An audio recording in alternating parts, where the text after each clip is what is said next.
You're listening to Discography Discussion, episode 267, Texas in July. Hosted by Bryan Patton of As the Story Grows. It's one of the things you are right about their discography. It's not boring. And Joseph Wren. There is no such thing as ZAO 1.5. It doesn't exist. Presented by discussmetal.com. And if you love Texas in July except for the heat, then you are ready for this episode of Discography Discussion. I am Joe. That is Bryan. Hello there. Did you have fun this week? Always. I know I did. I thought I was going to listen to 4 albums of exactly the same metalcore experience from the early 2000s. And don't get me wrong, it was that. But I was surprised by how much random progressive elements got thrown in my ears. So I feel like this band succeeded in throwing me off and giving me exactly what I was in for. Yeah, absolutely. It's great. I just talked to Texas's second vocalist, JT, for As the Story Grows. He's currently the vocalist in Erra. And so we had a great chat. And, perfect timing. Perfect timing. Bryan has the inside scoop on everything that happened, at least at some point in the band's discography. At the very end. And we got 4 albums out of this band. I got to say it again. Every time I thought the chorus was going to kick in and Howard Jones wannabe was going to show up, he never showed up.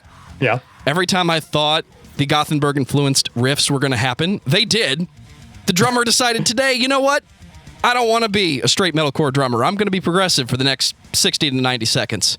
And the guitarist was right there with him. So what was special about this band? They were the change-up that standard early 2000s metalcore was looking for, at least for me. That's an opinion. They definitely hit a standard metalcore vibe. Like, and again, don't get me wrong. Every record it's great. It's great. But there's probably a million records that sound just the same. I'll admit it. I listened to their discography and I was like, where is that one Texas in July song that I really like? And I had to go back through some Scream the Prayer flyers and I was like, oh, that's an I the Breather song. That moment when you realize you're listening to this band for the second time in your life. Yeah. And you accidentally hit shuffle and didn't notice.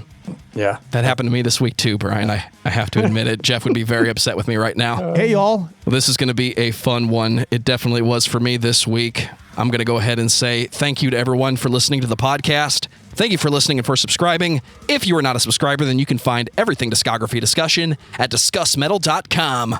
We are on Spotify, Apple and Google Podcasts, TuneIn Radio, Stitcher, iHeartRadio. So if you have an Amazon Echo or a Google Home, you have no excuse. Ask it to play the latest episode of the Discography Discussion podcast, and it will. We're also on Facebook and on Twitter at Discuss Metal. Be sure to like, favorite, and subscribe. It really helps us out. It lets us know you're listening. And then there's that thing called 5-star reviews.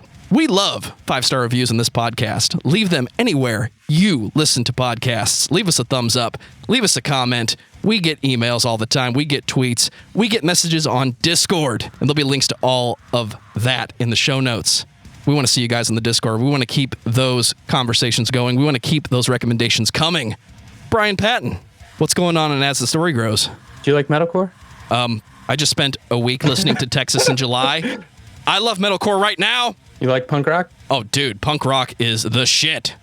We got you covered. You're good. You're in good hands. We're like I said, JTKV from Erra, Texas in July. He's on the podcast. Probably by the time this episode comes out, that episode will be up. So you can find that wherever you get your podcast. And Breathe Atlantis, German band, went back to metalcore. Like, cool stuff. Lots of good stuff on the horizon. Kubla Khan, we got As the Story Grows with Kubla Khan. It's great. It's the tag team you didn't know that you needed when Discuss Metal Joe and Bryan Patton get together and talk about metalcore. I've got some Patreon shout-outs, but I'm going to save those for the end of the episode when it matters most to me. Texas in July. I was not familiar. I reached out to Bryan. Bryan said, absolutely, I've seen them live. We should talk about that band. It'll be not the most complicated listen in the world. No. But you lied to me, sir. I don't want to say this band is progressive because I don't think technicality and syncopation is the same thing. But what started off as the most generic Gothenburg-influenced metalcore, and then through these random, I keep saying progressive, and I don't know that that's the right word, but that's what I felt when the band would just change up mid-song in a different key, a different tonality, and change up the beat, change up the tempo. I know it's par for the course for metalcore. They've got some solid leads, but it kept throwing me off. So then I started to dig in. Who was Texas in July? Well, this band was an American metalcore band, and apologies to my Pennsylvania friends if I say this one wrong. They were from Ephrata, Pennsylvania, formed in 2007. They released an EP, Salt of the Earth, and their debut full-length album, I Am, through CI Records. But after signing with Equal Vision Records, we got 3 more albums from this band until their inevitable demise in 2015. For now, Bryan might have the inside scoop. Are we going to get more from this band? They recently played a reunion show, and things are in the works. Things are in the works. That's exactly what I want to hear in 2022. That's all I heard. So things are in the works. You're not holding out on me, are you, Bryan? They're not quite dead yet. I guess we should get right into it then. Yeah. 2009, the debut album, because that matters on discography discussion, I Am. As Daniel Terry would say, this sounds like a debut album. Absolutely, it sounds like a debut album. It sounds like an early 2000s or a late 90s debut album. The music is kind of above par for a home recording or a self-recording, but the vocals are blatantly a guy with an SM58 just screaming his lungs out. It has all the tropes of that time. The pointless introduction that is disconnected from the record, which is a trope and theme they keep. You have the random instrumental in the middle of the record because we have to have 10 songs and not 8, but we only wrote 8. So here's an instrumental and here's an intro. So now you have 10 songs. We can hit you on a full length now.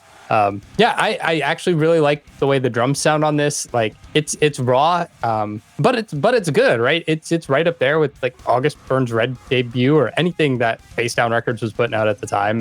I'm trying to think of other contemporaries, but it's the sound of metalcore at that time. It's beefy, it's chunky, and like you said, there's no clean vocals, and that's always a win. And that's the only thing that's missing inside the trope. Where's the melodic chorus? Not even asking for emo right now, but the I Want to Be Howard Jones, where is it? It doesn't happen. It never happens, Bryan. It never happens. It's great. It's shocking and unique for that time because so many bands were throwing that in there. But they're probably from roughly the same geographic area as August Burns Red, and so they're coming up through that scene. And ABR is not a melodic vocals band either. So it'll take one more album, but after listening to the whole discography twice this week, some of these songs sound like Nathan Explosion went through and hit the delete key, because I can hear the gap that somebody wrote or somebody recorded where the melodic piece was going to go or the extra layer of guitars was going to go, and it just doesn't happen. No. Nobody cleaned it up. Then you get these random cuts and changes in the song structure that are not normal for metalcore at the time. Yes, it sounds like Haste the Day sometimes. It sounds like your August Burns Red, but then it just changes. And I like how raw it sounds. I like how self-made it sounds. I feel like someone from this area, this is their record. This is the band that...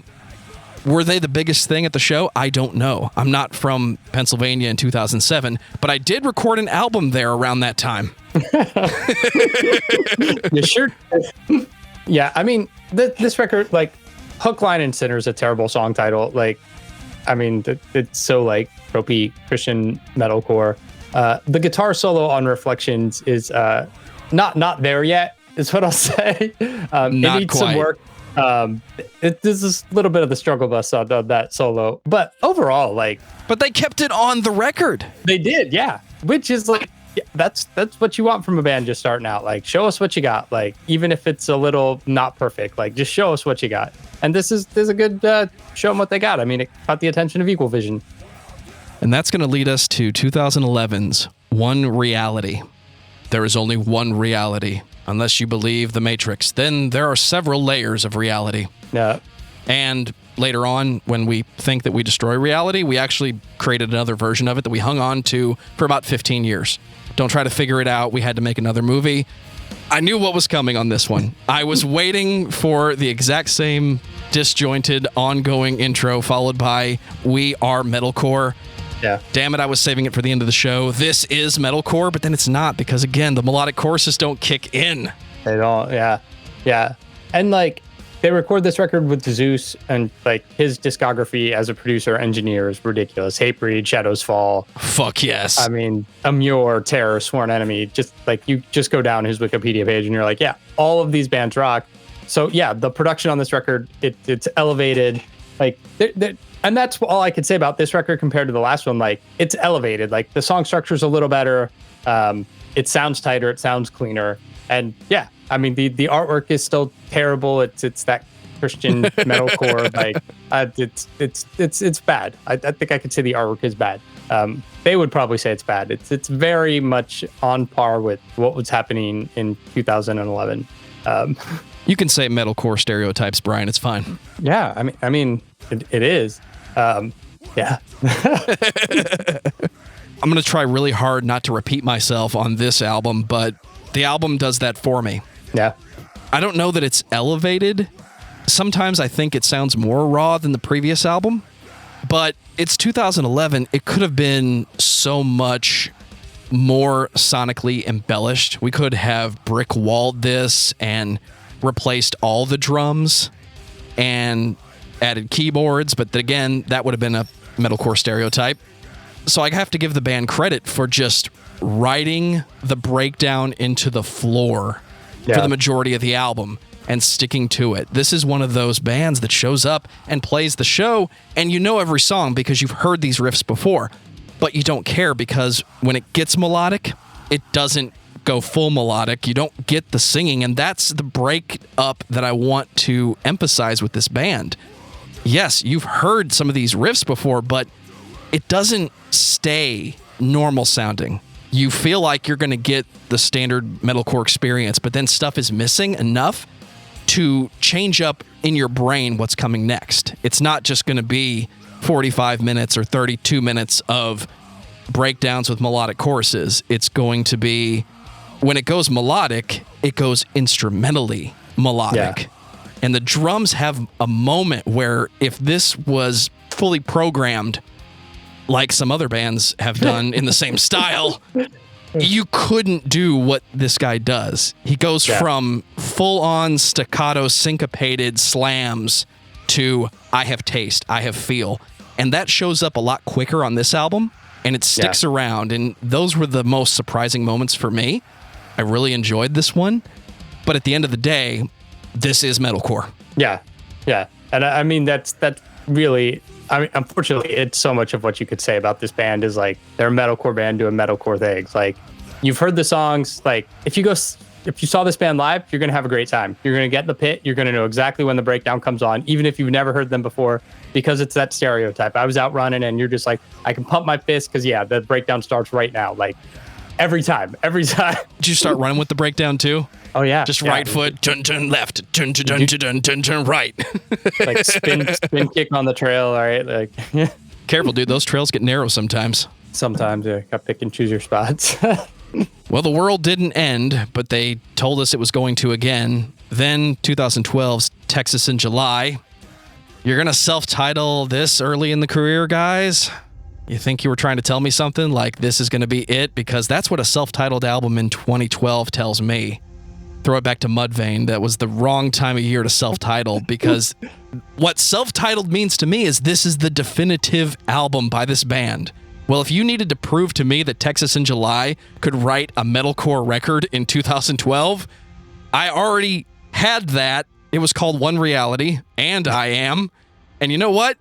This one, kind of the carbon copy of the last one. The band, if they had a strive to find, they hung on to it. Did you need a fading in intro song, Bryan? Well, you're going to get one, but they cut it in half this time. They sure did. It's so weird.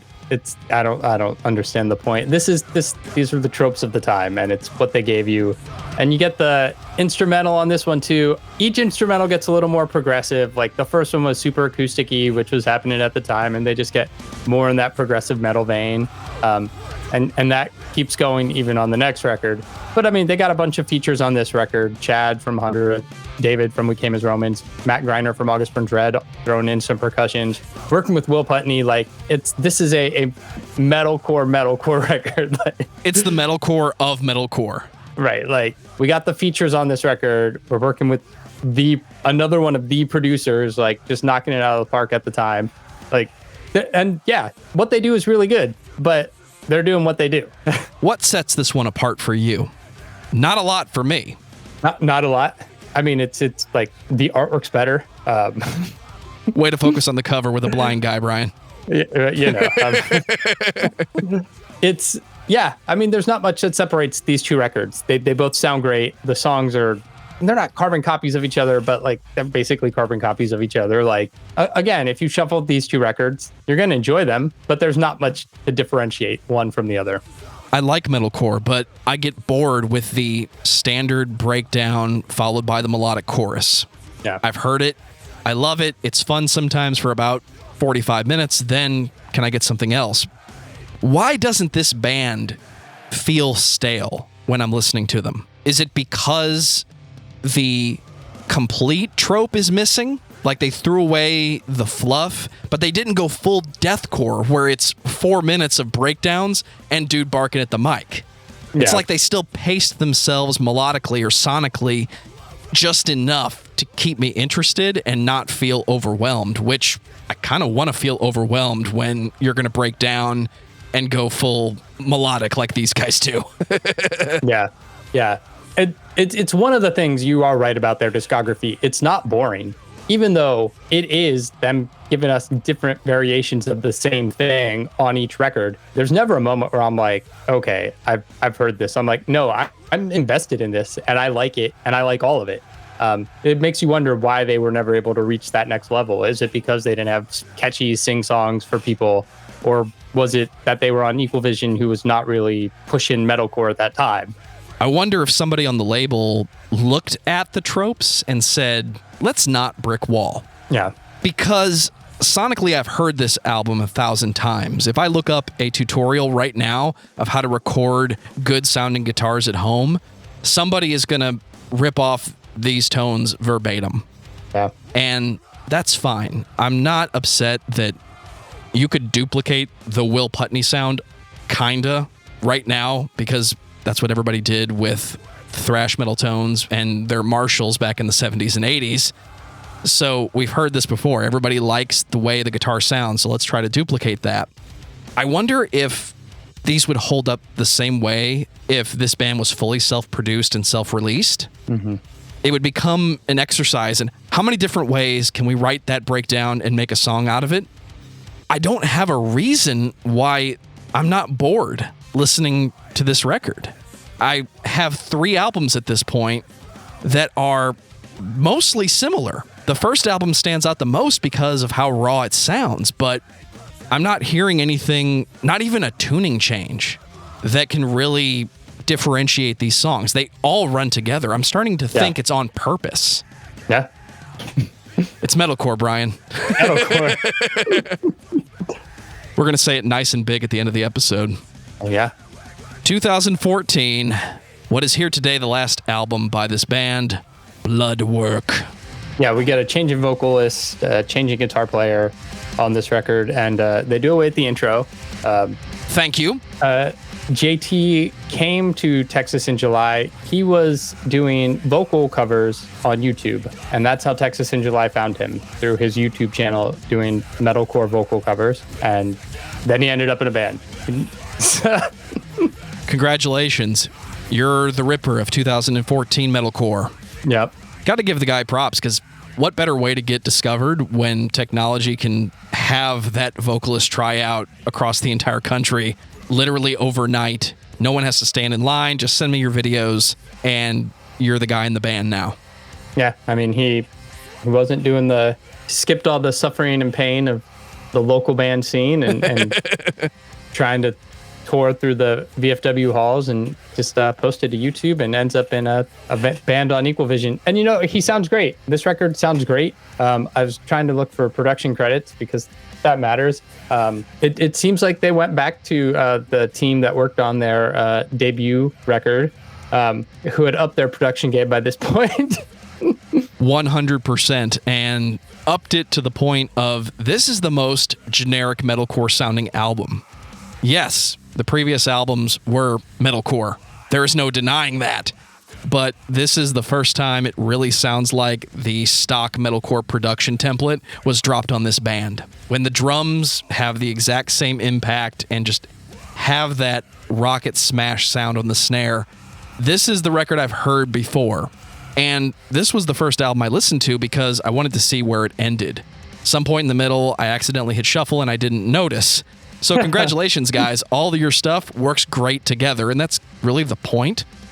Yeah. I feel like this album is a little more intense. Like they had 3 albums of the same tempo, the same breakdown, the same feel. Yes, you've got solid leads in there, and the band randomly changes into these melodic passages that other bands should take notice of if you're going to keep playing this type of metalcore.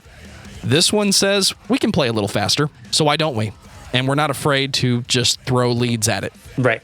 The guitar playing's elevated. It's better for sure. They got the leads in there that are far improved from where they started on that debut. JT sounds great on vocals.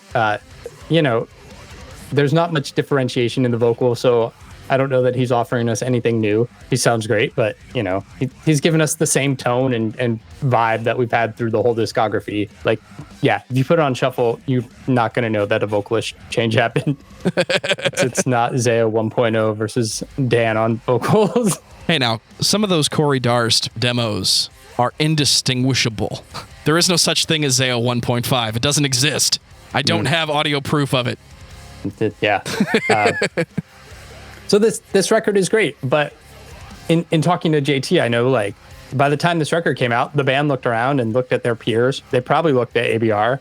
They probably looked at bands like For Today, maybe maybe Norma Jean, and they were like, these bands are taking off. Why are we still stuck in this lane?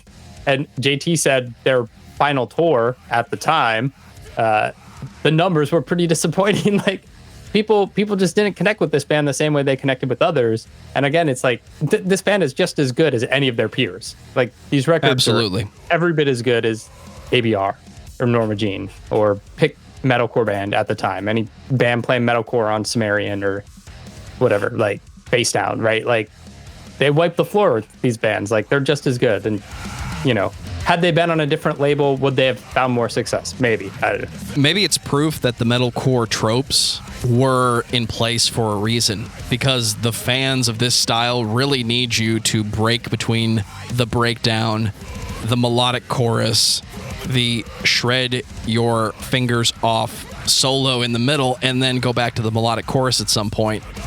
And this album is the closest thing to going full melodic chorus. He's got some very baritone moments in there where he's more yelling than singing. And I think that's a good step forward for the band, but it really is a step backward. So where you started with something that might have been more interesting to me, the band ended truly the metalcore band that I think people think they are. Mm-hmm. But it's not that for me. The random melodic progressive things that they throw in every now and then, that's what makes this band for me, because when I'm listening to it and I think it's going to go one way, they just turn left because they can. And I think that's something this band needs credit for. I can't think of another band that just drops everything and says, we've got 45 seconds of progressive, guys. Are you ready? Oh, too late. We're already arpeggiating, and the drummer has taste and feel now. And we're going to go back to it, but it's not going to be the same thing. That's the one thing they don't repeat. They don't go back to the melodic segments. Those are always different. It's an inverse opeth, and it's driving me crazy. And that was it, at least up to this point. Yeah. I had fun this week, Brian. How about you? I enjoyed it. This was a fun discography to go back and listen to, and it's great to have in my collection. And Texas in July, they're awesome. Go listen to it. Yeah. There really isn't a final thought I can give that I didn't open the episode with, and really that's what was happening. I was checking your answers from the beginning of the show, Brian. Nice. I think this band is worth listening to, and I think they're a little underrated. Yep. Again, I have not been exposed to this band, and I expected generic metalcore, and I kind of got it, but then I didn't get it. I think Texas in July is like a cauldron of riffs and breakdowns, and the band is just standing there with a giant spoon, stirring and constantly shifting what the formula is, because the formula is there. So what does your band sound like if you point at the formula and say, now turn left, but you don't go melodic, you don't use 100% of the formula? You're not entirely unique, but you have something different that I don't remember any other band reaching for. A lot of bands tried the progressive thing, they tried the melodic thing, but how many of them did it this way? So maybe the band is worth more than the breakdown that they opened the record with. We did it, Brian. We did it. What's your album of the week? Speaking of Erra, they just released the deluxe edition of their self-titled record, and it's phenomenal. Their self-titled record was already great, and the deluxe edition features Courtney LaPlante and What More Do You Want? There's also a Muse cover. It's great, so go listen to Erra. Is that E-R-A? E-R-R-A. Well, spoilers for an upcoming Patreon review. My album of the week is All That Was Promised by Hoth. Lost Fiction commented on our Zealand Ardor review a couple weeks ago.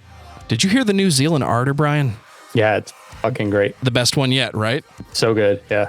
He actually said it was his second favorite album of the year thus far and insisted that we listen to his first favorite. So, once again, there's your reason to get on the Discord server. We have Bandcamp Fridays. We constantly are throwing albums out. Whatever you are listening to, we have memes for days. And you know what?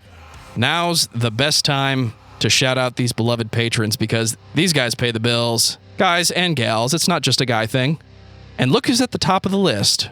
Mr. John Drake from the Nerf Herder Council. Thanks for signing up there, buddy. Aaron Phillips, Evan Merkel, Lost Fiction, Kyle Driver, Timu Ranchila. I think I said that right. How many different ways can we say that name incorrectly? Please let me know how to say it the right way. Dangerous Dave, Richard Renz, Big T, Josiah Heiberg, Brandon Miranda, Ken Zapla, Jeremy Prince, Josh Moser, David Brown, Samuel Woodward, Brian the Dean, Lance Algood, the King of Metal, Alexander, Patrick Aspelund, and the actual Mac himself, Jeffrey De Los Santos. As always, thank you. Thank you for making the show possible financially. We appreciate everything you do, and we appreciate you, the listener. Thanks for listening to this podcast. Brian, thank you for hanging out with me and listening to Texas in July for an entire week. It was great. It was so much fun, and Let's do it again. I thought it was an easy listen, but it threw me off. I'm sorry, I have to say it. It just kept throwing me off. Like, no, wait, you're supposed to do another breakdown, guys. They do what they want. You're goddamn right. And on that note, this has been episode 267 of Discography Discussion. Thank you for listening. You can like us on Facebook and follow us on Twitter at discussmetal. Subscribe to our podcast everywhere you listen to podcasts, including Google Play, Apple Podcasts, and Stitcher. Visit discussmetal.com for all things discography discussion. And please send questions and comments to danandjoeshow@gmail.com. If you are not a patron, you can become one at patreon.com/discussmetal. We have some sweet perks. Bryan Patton and As the Story Grows can be found everywhere you listen to podcasts and at asthestorygrows.com. What a great website. Such a great website.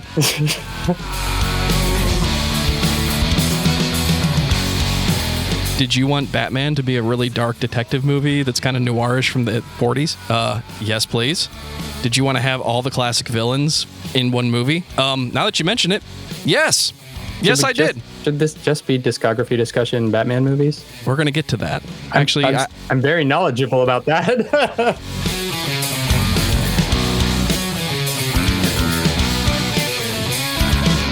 Not everything seems clear. The future's not so bright. The only chance is not to waste your life. Have hope and have no fear. The truth walks by your side.